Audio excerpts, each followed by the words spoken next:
और हाँ, ये जो अच्छी बहू का टैग लेना है, अच्छी बहू होती है, अच्छी अच्छी बहू कुछ नहीं होती है। जो बहू अपनी स्टार्टिंग से जो लड़की अपनी बाउंड्री सेट करके जाती है, जो जिससे जितना बनता है उतना ही करती है, बाद में अपने ऊपर हाथ कर लेती है कि मुझसे नहीं होता भाई, इतना ही होता, तुम खुश हो तो ठीक है, नहीं है तो वो अपनी मस्ती में मस्त रहती है। कोई बकवास करे, कोई अपनी लिमिट क्रॉस करे तो वह वहीं उसको स्टॉप कर देती है। अपना हिसाब से काम करती है, उसको कोई कुछ नहीं पड़ा कि घर में कलेश हो रहे हैं या घर में कोई कोई किसी से रूसी मनाई हो रही है, कुछ नहीं। वो अपनी ज़िंदगी में मस्त है। कोई परिवार जुड़ रहा है तो ठीक है, नहीं जुड़ रहे तो मत जुड़ो, हमें कोई किसी से मतलब नहीं है। हमें इतना मतलब है, अगर सामने आ गए तो सबसे मीठे मीठे बोलेंगे, अच्छे से वो ट्रीट किया, और तुम तुम्हारे घर, मैं मेरे घर, मुझसे जितना हो रहा है कर दिए।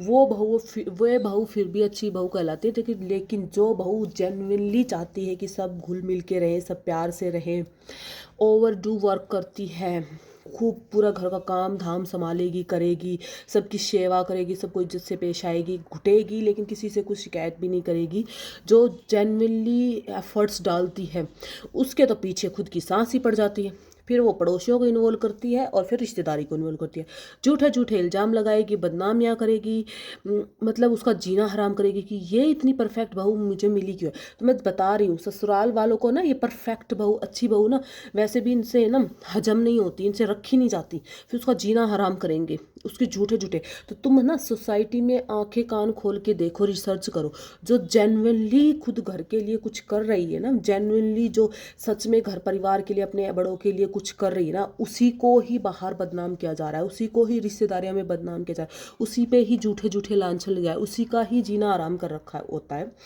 और हैशटैग अच्छी बहू जेन्युइनली होती वो हैं कि संस्कार लेके आ रही है, पर उनको जीने नहीं देंगे, फिर धीरे धीरे वो वैसी जैसे वे चाहते हैं वैसे बना लेते हैं। लेकिन जो लड़की शुरू से ही इनकी बैंड बाजा बजा के रखती है ना, वो अच्छी बहू फिर भी कहलाएगी, और कुछ नहीं करती फिर भी अच्छी बहू कहलाएगी। तो इस कॉन्सेप्ट के साथ भी मत जाओ कि मुझे अच्छी बहू बनना है। पहले उस घर का माहौल समझो, उस घर के लोगों को समझो, ठीक है, और उसके बाद ही धीरे धीरे धीरे अपने पत्ते खोलो, धीरे धीरे धीरे इन्वॉल्व हो जाते ही सब कुछ। हाँ मैं ये भी कर लूँगी, मैं वो भी, हाँ जी हाँ जी हाँ जी हाँ जी।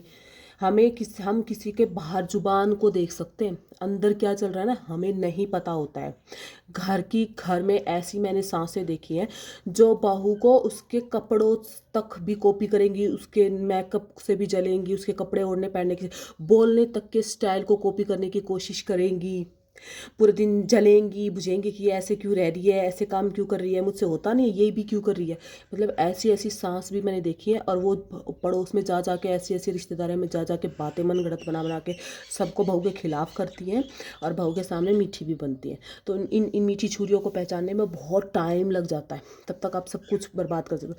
फिर तुम्हें दुख होता है जो तुमने किया है ना अच्छा, उसके लिए अगर एक इंसान को अफसोस होना, अपनी अच्छाइयों पर ही अफसोस होने लग जाए ना, तो इससे बड़ी त्रासदी कुछ नहीं हो सकती। इससे बड़ा खतरा एक इंसानियत के लिए कुछ नहीं हो सकता कि जिसे अपनी अच्छाइयों पर ही अफसोस होने लगे, जिसे अपने अच्छे होने पर ही नफरत होने लगे, समझ रहे हो। तो तुम्हें जाके अच्छी बहू वाला टैग दिमाग में बिठा के मत जाओ कि मुझे अच्छी बहू बनना है। नहीं, मैं जो हूँ, जैसी हूँ, ओरिजिनल हूँ, मुझे ओरिजिनल ही रहना है। और ये बातें मैं तुम्हें बता रही हूँ, खुद के एक्सपीरियंस से बता रही हूँ, क्योंकि मुझे किसी ने नहीं बताया।